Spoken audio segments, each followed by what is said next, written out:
그 해가 다하고 새해가 되매 그랬습니다. 아마 오늘 같은 날이라고 생각을 합니다.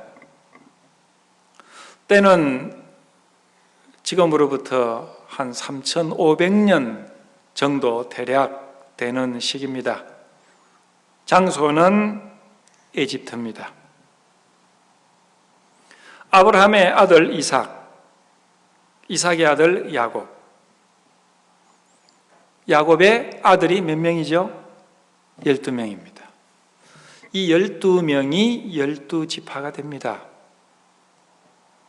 하나님의 부르심을 받아서 아브라함이 본토 친척 아비 집을 떠나서 하란으로 이민을 1차로 갔다가 거기서 아버지가 세상을 떠납니다. 거기서 다시 하나님의 인도하심을 받아서 남쪽으로 내려와서 팔레스타인에 텐트를 치고 이민 생활을 시작을 합니다. 아브라함에게 하나님은 너의 보이는 모든 땅을 너에게 줄 것이다. 동서남북 내가 밟는 이 땅이 너의 자손들의 땅이 될 것이다. 그러나 아브라함은 죽는 그 순간에 자기가 돈으로 주고 산 조그마한 굴이 있는 밭대기 하나밖에 소유하지 못했습니다. 이민자의 삶이 그렇지 않습니까? 참 어려움, 언어 문제, 문화 문제, 신앙적인 문제, 참 어려움이 많았을 것입니다. 우리도 이민자 아닙니까? 이삭도 마찬가지입니다. 아버지를 이어서 가업을 이었지만 어려움이 많았습니다. 이삭의 생애가 창세기에 짧게 기록되어 있지만 이삭의 생애에 있어서 가장 두드러지는 것은 다퉜다는 겁니다. 물 때문에, 우물 때문에 사람들과 다투었어요. 얼마나 이민 생활이 힘들었겠습니까? 투쟁하고 싸우는 생애였습니다. 이제 그의 두 아들이 있습니다. 에서가 있고 야곱이 있습니다. 우리가 잘 아는 바와 같이 에서는 남성적인 사람이었고 야곱은 여성적이고 꾀가 있는 사람이었어요.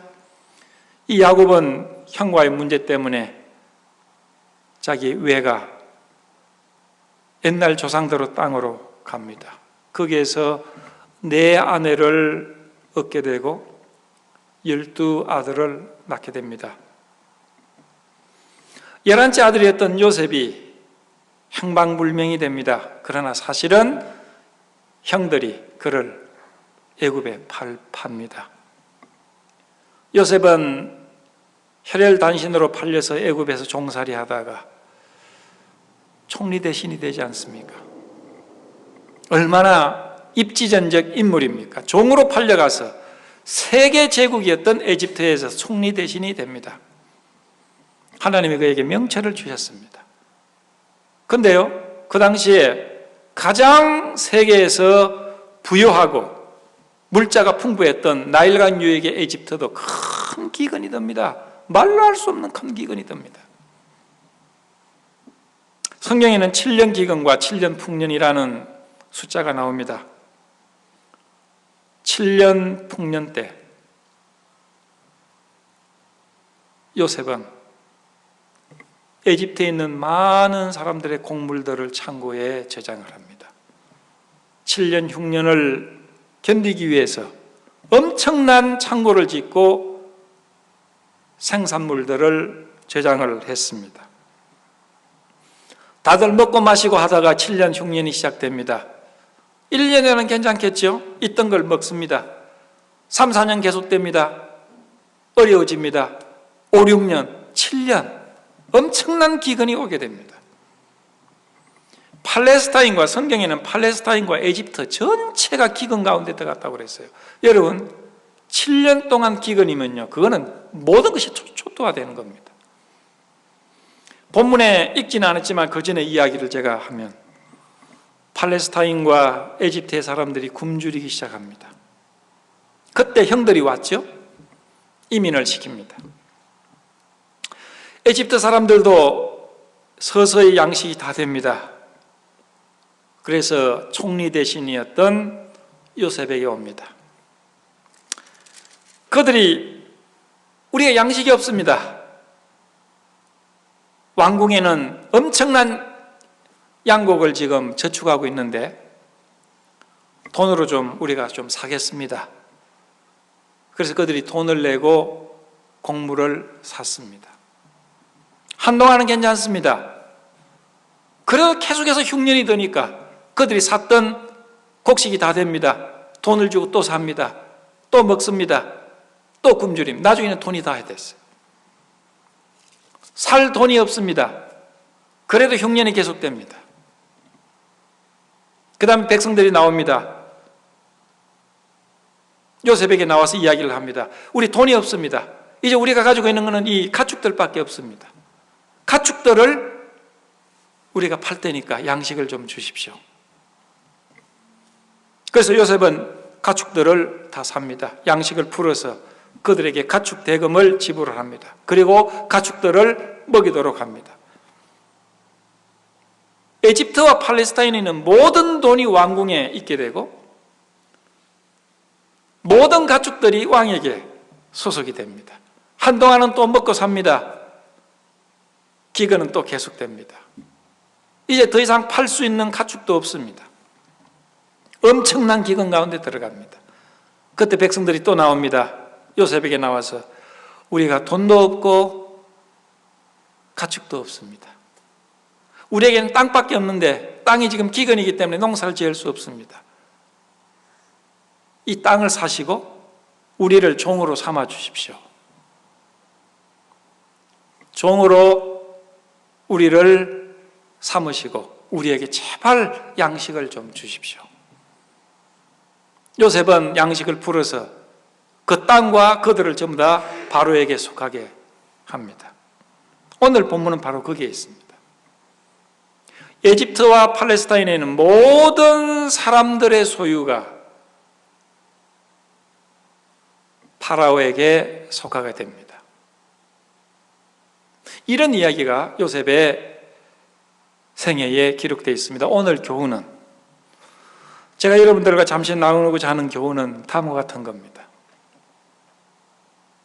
이스라엘 백성들과 또 에집트에 있는 모든 사람들은 처음에는 왕과의 거래 관계였습니다. 우리가 돈을 주고 양식을 사고 또 짐승들을 주고 양식을 샀습니다. 거래 관계죠. 줄 걸 주고 받는 걸 받는 겁니다. 파라오 거는 파라오 거고 우리는 우리 건데 파라오와 거래 관계를 맺습니다. 그러나 그 거래 관계가 근본적인 문제를 해결할 수가 없었어요. 더 큰 기근이 왔을 때 그들은 더 이상 손을 듭니다. 이제 우리가 거래 못하겠습니다. 우리가 당신에게 소속되겠습니다. 이 모든 것들이 당신의 것입니다. 여기에 파라오는 하나님 아버지를 말하고 요셉은 예수 그리스도를 의미한다고 저는 생각을 합니다. 그림자라고 봅니다. 그들은 와서 이제 한 해가 바뀝니다. 내년에를 어떻게 살 것인가. 이때까지 거래했는데 우리가 거래해가지고도 우리가 살 수가 없다. 이제는 다른 길이 없다. 우리가 바로에게 요셉에게 전적으로 굴복하고 그의 것이 되는 수밖에 없다. 자기 것이면 자기 것이기 때문에 우리를 먹여 살릴 것이다. 그들은 항복하게 합니다.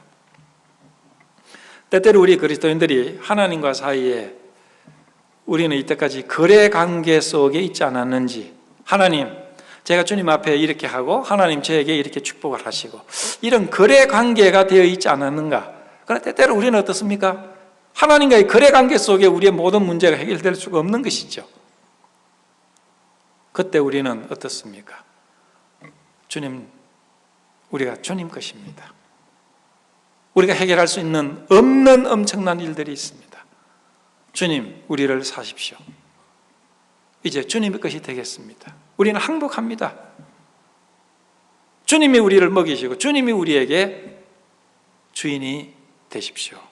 이것이 그들이 할 수 있는, 유일하게 살 수 있는 방법이었습니다. 언제 그랬습니까? 그들이 해가 바뀌고 다음 해가 올 때 그들은 하나님 앞에 항복했습니다. 오늘 저는 많은 이야기를 하려고 하지 않습니다. 한 해를 보내고 또 한 해를 맞이하는데 과연 하나님은 나에게 어떤 분이신가? 또 하나님에 대해서 나라는 존재는 어떤 존재인가?